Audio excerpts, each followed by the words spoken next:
In this lesson, we will now look in greater detail at some of the other components that make up an aircraft's hydraulic system.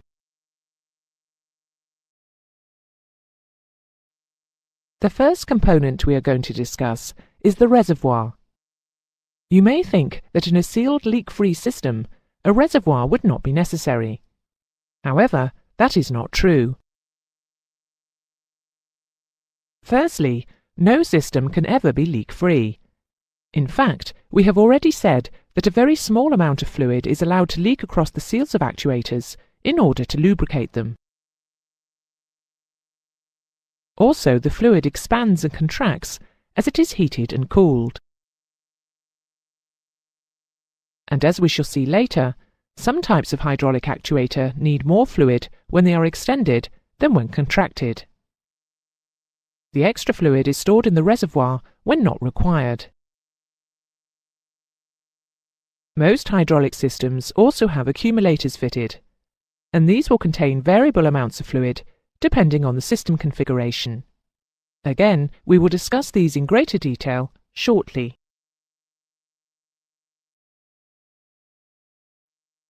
When a hydraulic pump is operating, as well as supplying pressure at its outlet, it also, of course, sucks fluid in at its inlet. This suction causes a big drop in the pressure of the fluid and can lead to low temperature boiling and the formation of bubbles. When these bubbles pass through to the pressure side of the pump, they then implode with great force.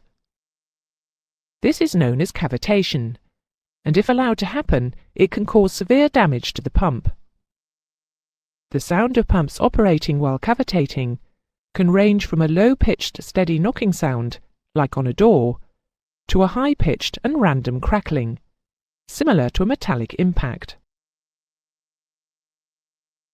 The reservoir helps to prevent cavitation by providing a head of fluid for the pump. To do this, the reservoir is located higher in the system than the pump to produce a positive pressure at the pump inlet. In many installations, the reservoir is also pressurized with air from the engine compressor to further increase the fluid pressure at the pump inlet, thus reducing the possibility of cavitation at high altitude. Another way that reservoirs are pressurized is by the bootstrap method. A piston sits on top of the fluid in the reservoir. It is pushed down by an actuator powered from its own hydraulic system, pressurizing the fluid. When the system is not operating, the pressure is held by the non-return valve.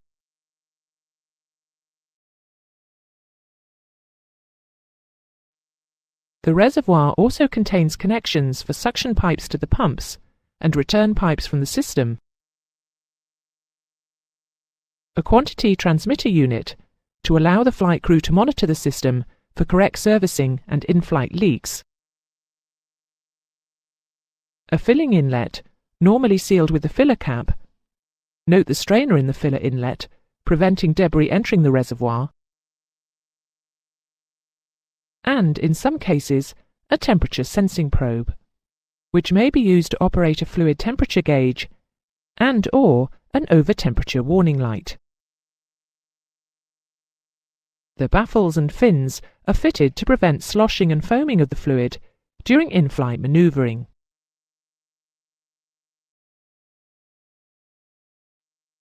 In systems which are fitted with more than one pump, usually the main pump is engine-driven, whilst the backup may be electrically or pneumatically driven, or may even be a hand pump.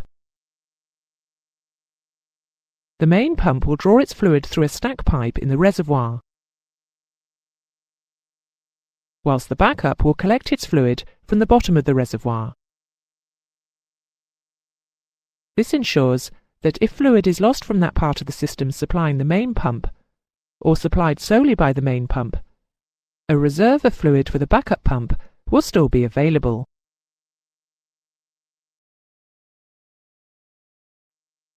It is very important that hydraulic fluid is kept free of foreign bodies. Any debris would quickly damage the pump and components. It would also cause problems in things such as pressure relief valves, as they can have very narrow passages which are easily blocked by foreign particles. Filters are fitted in both suction and pressure lines, that is, on both sides of the pump. The suction filter protects the pump, and the pressure filter ensures the cleanliness of the hydraulic fluid during use. There is also sometimes a filter fitted in the fluid return line to the reservoir to remove particles picked up during component operation. Filters remove foreign particles from the fluid, thus protecting the seals and working surfaces of the components. Some filters are fitted with a device which senses the pressure differential across the filter element and releases a visual indicator in the form of a button or illuminates a warning lamp when the pressure differential increases as a result of the filter becoming clogged. False indication of element clogging as a result of high fluid viscosity at low temperature is prevented by a bimetal spring, which inhibits indicator button movement at low temperatures. Other filters are fitted with a relief or bypass valve, which allows unfiltered fluid to pass to the system when the element becomes clogged. In this type of filter, the element must be changed at regular intervals before clogging occurs. Some filters combine both systems, with the warning indicator set to operate shortly before the bypass valve opens. Individual components often have a small filter fitted to their inlet connection, and constant pressure pumps will have a case drain filter to help monitor pump condition. We will cover the term case drain when discussing pumps.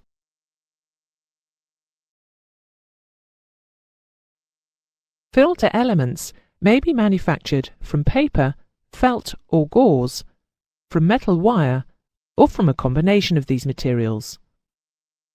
All elements, except those made from wire, are usually discarded when removed, but wire elements may usually be cleaned. Cleaning by an ultrasonic process is normally recommended, but if a new or cleaned element is not available when the filter becomes due for check, the old wire element may be cleaned in a suitable solvent as a temporary measure.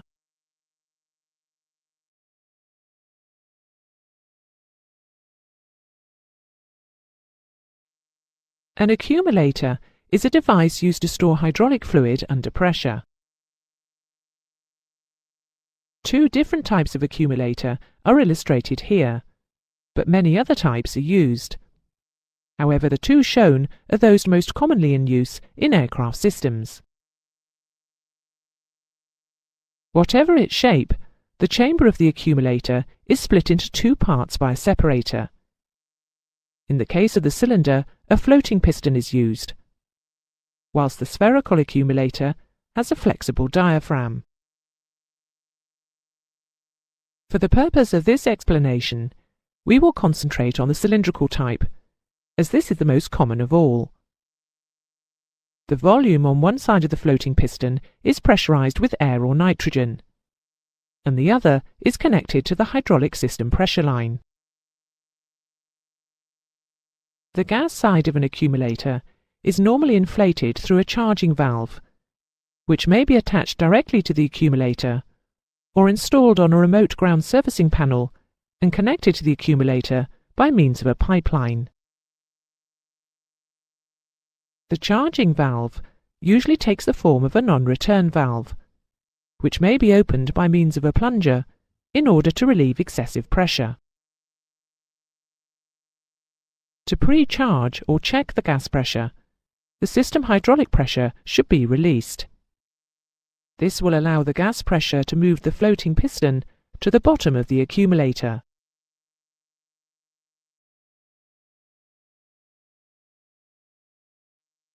When a pump is operating and hydraulic pressure builds up in the system, the gas is compressed until fluid and gas pressure equalize at normal system pressure.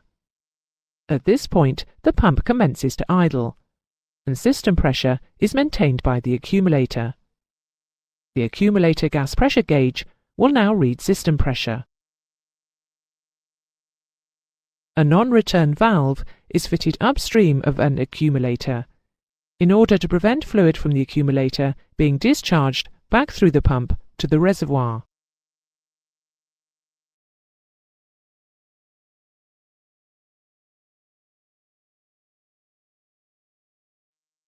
The accumulator carries out a number of functions in the system. It helps to dampen out pressure fluctuations. It allows for thermal expansion and contraction of fluid trapped in the pipes.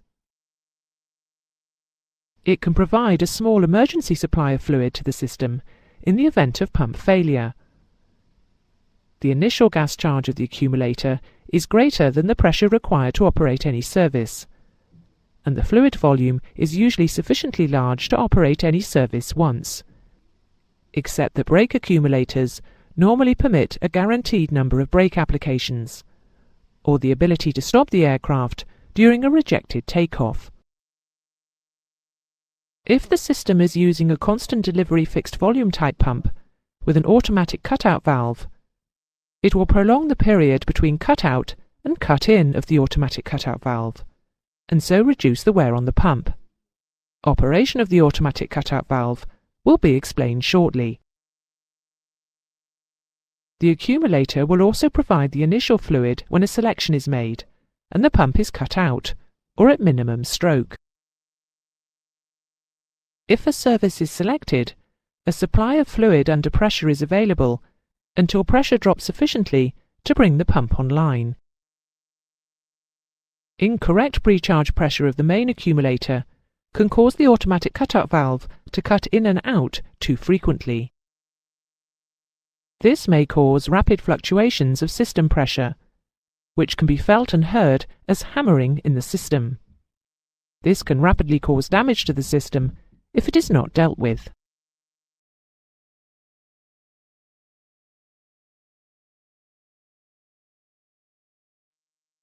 An automatic cutout valve, ACOV, is fitted to a system employing a constant delivery fixed volume pump to control system pressure and to provide the pump with an idling circuit when no services have been selected. The ACOV consists of a piston, which is sensing system pressure. This is opposed by a spring. The piston is controlling a poppet valve. The ACOV operates in two modes. These are known as cut-in and cut-out. The valve is in the cut-in position when spring pressure is greater than pump output pressure. The piston is fully down and the poppet valve is closed. Cut-out is when hydraulic pressure is greater than spring pressure. The piston moves up and the poppet valve is open. This allows the pump output to return to the reservoir.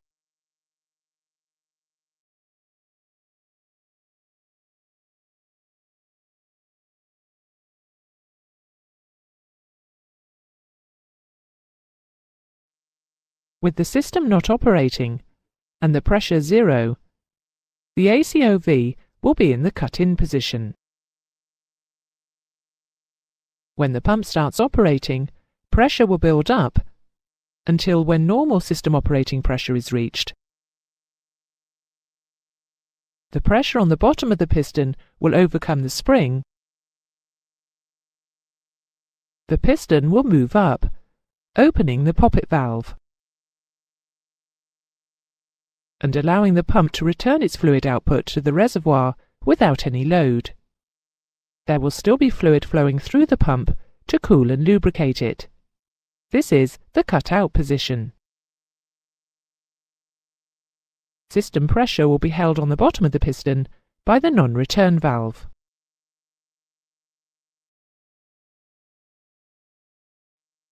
When a service is operated, system pressure will fall. The spring force will now be greater than the hydraulic pressure. so the piston will move down, closing the poppet valve. This will cut off the pump return to the reservoir and allow it to operate the service. The ACOV will remain in the cut-in position until the service reaches the end of its travel and pressure builds up again. It will then return to the cut-out position.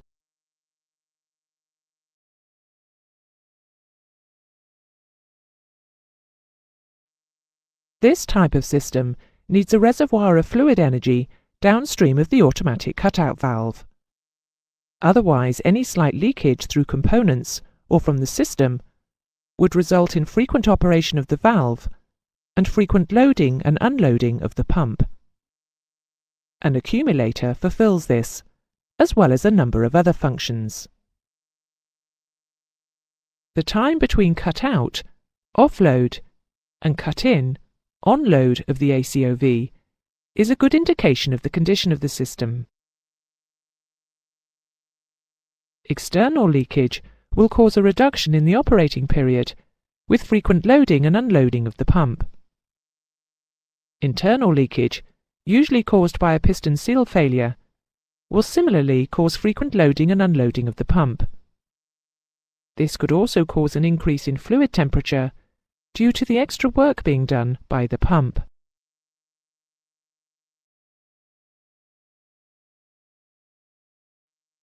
That is the end of the lesson on components. To summarize the main points, a reservoir provides both storage space for the system fluid and sufficient air space to allow for any variations of fluid volume in the system, which may be caused by actuator ram displacement or by thermal expansion. It compensates for small leaks, and it provides a head of fluid for the pump. Most reservoirs are pressurized to provide a positive fluid pressure at the pump inlet in order to help prevent cavitation. Filters are used to protect pumps and other system components from damage caused by foreign particles in the fluid. An automatic cut-out valve is fitted to a system employing a constant delivery fixed volume pump to control system pressure and to provide the pump with an idling circuit when no services have been selected. Finally, an accumulator is fitted to store hydraulic fluid under pressure in order to dampen pressure fluctuations, to allow for thermal expansion, to provide an emergency supply of fluid to the system in the event of pump failure, and to prolong the period between cut-out and cut-in time of the ACOV, and so reduce the wear on the pump. It also provides the initial fluid when a selection is made and the pump is cut out.